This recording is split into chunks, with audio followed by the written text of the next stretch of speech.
Welcome to defence 72।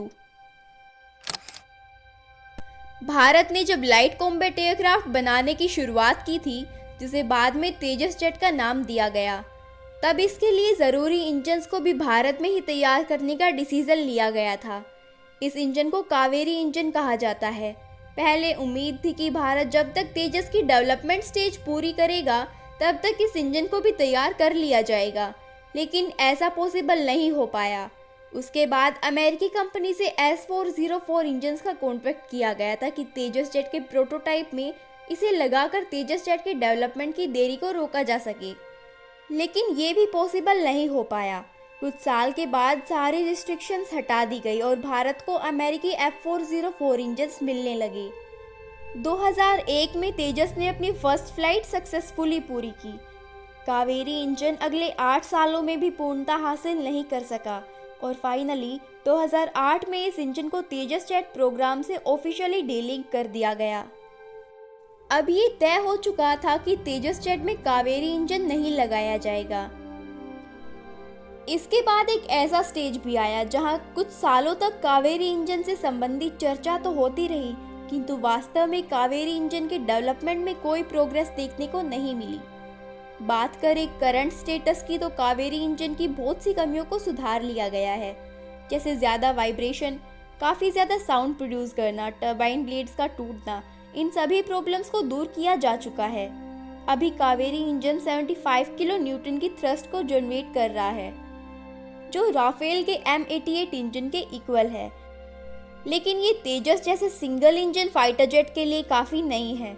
शुरुआत में इतनी ही थ्रस्ट की डिमांड की गई थी, लेकिन इस डील को 20 साल बीत चुके हैं। अब ये रिक्वायरमेंट्स बढ़ चुकी है। अगर तेजस जेट में 75 किलो न्यूटन थ्रस्ट वाला कावेरी इंजन लगाया जाए तो तेजस उड़ तो सकेगा, लेकिन उतनी ज़्यादा मिसाइल्स को कैरी नहीं कर पाएगा। तो अब आप मान के चलिए तेजस जेट और तेजस MK2 जेट में कावेरी इंजन नहीं लगाया जाएगा। अब सवाल उठता है कि क्या कावेरी इंजन प्रोग्राम हमेशा के लिए बंद कर दिया गया है? तो ऐसा नहीं है। अब जाकर प्राइवेट प्लेयर्स जैसे गोदरेज एरोस्पेस के साथ इसे जोड़ा गया है। गोदरेज एरोस्पेस को 8 कावेरी इंजन्स को कॉन्ट्रैक्ट दिया गया है। ये इंजन्स 2024 में मिलने शुरू हो जाएंगे। इनको और ज़्यादा रिफाइन करके सारे परफॉर्मेंस टेस्ट को पूरा करके इन्हें घातक स्टील्थ UAV में लगाया जाएगा। डिटेल्स की बात करें तो ये इंजन्स 48 से 50 किलो न्यूटन की ड्राई थ्रस्ट जनरेट करने वाले होंगे। उसके बाद इनमें आफ्टर बर्नर सेक्शन को जोड़ा जाएगा, यानी ड्राई थ्रस्ट इंजन की एग्जॉस्ट को थोड़ा और लंबा किया जाएगा और इसमें एक्स्ट्रा फ्यूल नोजल्स को जोड़ा जाएगा, जिससे एग्जॉस्ट थ्रस्ट में एक बूस्ट आता है और इससे कावेरी इंजन की मैक्सिमम थ्रस्ट 75 किलो न्यूटन तक हो सकती है। दूसरे फाइटर जेट्स के इंजन भी इसी तरह से काम करते हैं। फिर इस तेजस जेट की कावेरी इंजन के साथ टेस्टिंग करी जाएगी।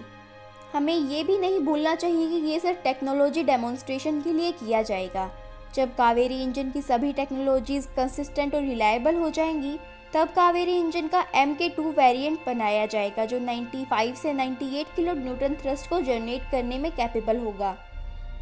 उसके बाद जब तेजस 1A जेट्स में इंजन रिप्लेसमेंट का टाइम आएगा, तब 85 किलो न्यूटन के F404 इंजन्स को रिप्लेस करके ये 95 से 98 किलो न्यूटन थ्रस्ट वाले कावेरी MK2 इंजन इनमें लगाए जाएंगे।